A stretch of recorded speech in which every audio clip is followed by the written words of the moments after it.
Okay, so for this workout, it's going to be a body weight strength workout.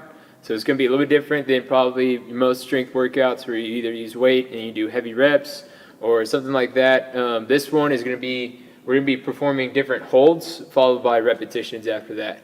So for this workout, it's going to be body weight strength. It's going to be 3 rounds. All right, so we're going to go through all these movements 3 times. Then so what it's going to be is 30 seconds of a hold, followed by 30 seconds of repetitions. So that's immediately 30 seconds of hold and then right into 30 seconds of doing repetitions. Then we'll do a 10-second rest after that, all right? So again, 3 rounds, 30 seconds of holding, 30 seconds of repetitions, and then we'll do 10-second rest. For the movements, so let's look at, first one is gonna be a plank, and then we'll hold the plank for 30 seconds, and then we'll do 30 seconds of push-ups right after that, and then we'll rest 10 seconds, and we'll move on to squat hold, and then we'll do a squat hold for 30 seconds and then squats for 30 seconds, 10-second rest, and then we'll go to hollow hold and V-ups, then dip hold and dips, and then a split squat, hold, and then a split squat. So for the split squat, we're going to do one side for 1 round, and then we're going to just switch legs. So in the same round, we're going to switch the legs and do the opposite side. So you'll be doing this twice, so just make sure you switch legs at that point. So going through all of these one time is 1 round, and we're going to do 3 rounds of that. All right, so let's look and see how to perform each one of these movements.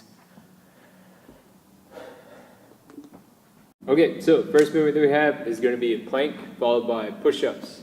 So we're going to look and see how we perform the plank. I'll just do a brief overview of it and some key points to keep in mind while performing this movement. So for the plank, what we want to try and do is we want to get our hands and our stacked just underneath our shoulders whenever we're holding it. So we're going to be on our hands for the plank. So I'm going to put my hands right here on the ground, flat, and then I want my shoulders to be stacked over my hands, all right? And then my feet are going to be out behind me, and then I'm going to keep a straight line, pushing myself away from the floor. If I need to, I can go to my knees, all right? And so we can either go from there or on your toes. I want my body to be in one straight line and crunching my abs at this point. And I also want to be neutral spine, so I want to look straight forward. So straight down at the ground. All right, so that's how we're going to perform the plank. Once the 30 seconds is up, then we'll move on to push-ups. So hands and everything are still going to be in the same position, but once we do the push-ups, we're just going to go straight down. We're going to try and get our chest to touch the ground, and then we'll push straight up. What I want to focus on is trying to keep my elbows tucked in close to my body as I go down, and then once my chest touches, I want to push straight back up from there. I want my whole body to move at once. So what it looks like, so once we get done with the plank here, then we're going to do push-ups. So chest touches the ground, pushing straight up, all right? What I want to try and avoid is going from here and keeping my hips up, all right? And then also worming this way, all right? So those are a few things that we want to avoid when doing the push-up.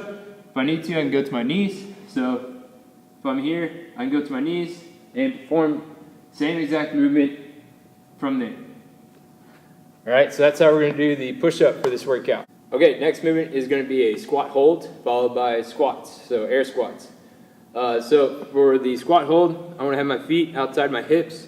I'm going to point my toes out just slightly, all right? And then what I want to try and do,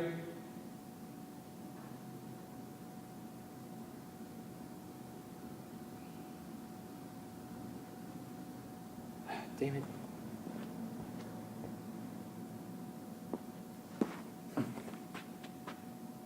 Okay, next movement for the bodyweight strength is going to be a squat hold followed by air squats. All right, so for the squat hold, I want my feet just outside my hips. I want my toes pointed out slightly. And then what I want to try and do is try to get my knees to go on the outside of my toes or close to it. So I want to avoid my knees caving in and holding this position here, right? I want to try and push my knees out and make sure they go on the outside of my toes. I want my chest up and my back flat whenever I go down into the squat, and then my hands are going to be out in front or somewhere off of your body. So if I'm right here, they're going to be off my body, so we're not going to rest in this position. We're also not going to swoop down to this position and hold the squat this way either. All right, we're going to be in an engaged squat, and we're just going to hold this position. So what it looks like from the side view is right here. And we're just gonna hold. I want my weight to be on the midfoot. And then once we perform repetitions, I'm gonna stand up all the way and go down into my squat. All right, so that's how we're gonna do the squat hold and the squat.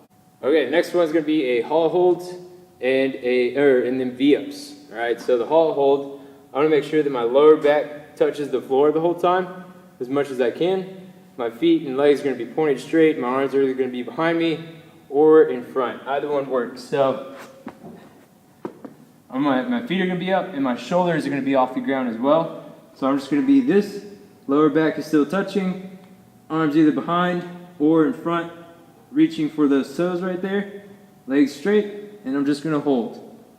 So whichever position feels more comfortable, you'll just hold this position. All right, so once you do that for 30 seconds, then we're gonna go into V-ups. So what V-ups are, is I'm gonna still stay in this position and then come up. So I'm still going into that hollow body position, but I'm now just coming up and trying to get to my toes. If we need to modify it a little bit, for the hollow hold, we can go from here. You can bring one foot in or both feet in. And then for the V-ups, if we're here, we can go like a tuck up and do that as well, all right? Okay, so next is gonna be a dip hold followed by dips. So for the dip hold, you're gonna need either a bench, a couch, a chair, whatever you can get. Your hands are gonna be placed right next to you. You're then gonna step out, have your feet out in front of you, and then you're just gonna go down to about 90 degrees, and then pushing straight up for the dips. On the hold, we're just gonna hold this position. So once we step out, we're just gonna hold here, and then again on the dips, once we start doing the 30 seconds, you're gonna dip down to about 90 degrees, and push straight up. So what that looks like from a side view is gonna be out. So this is our dip hold. And then once we get into the dips to about 90 degrees, then pushing straight up. If you need to modify it, you can bring one foot in to help with that, or both feet, all right? Either one of those works as well, but you're gonna need a bench of some sort for this movement. Okay, and then the last movement that we have is going to be a split squat hold followed by split squats. So for the split squat hold, you're going to get your foot out in front. It's going to turn slightly in, all right? And then your back foot is going to be in a good position to where you stay balanced, so you're not wobbling, so you don't want to be too close together. But then whenever we go down into the split squat hold, I want to make sure this knee does not go past the foot. So whenever I go down, if I go from here, I want it out far enough to run about 90 degrees or so, and then this knee does not touch the ground. So I'm going to stay in this position here, torso is upright, and then I'm just going to stay right here and hold. And then once we do the repetitions, I'm going to push straight up with this leg and this back leg, and then we're going to go back down, right back up. All right? And I want to make sure that my weight stays either towards the midfoot or the back towards the heel for this movement on my front foot. And then that my toe is the one that's touching the ground from the back. So whenever I do it, I want to make sure I don't want to go too far on my toe on the front foot. Once you get down to one side, then we'll switch to the other side, do the exact same thing. Okay, so those are all the movements for this workout and also how to perform this workout. So remember, it's 30 seconds of holds and then followed by 30 seconds of repetitions and then 10 seconds of rest to get ready for the next movement. And remember, it's 3 rounds.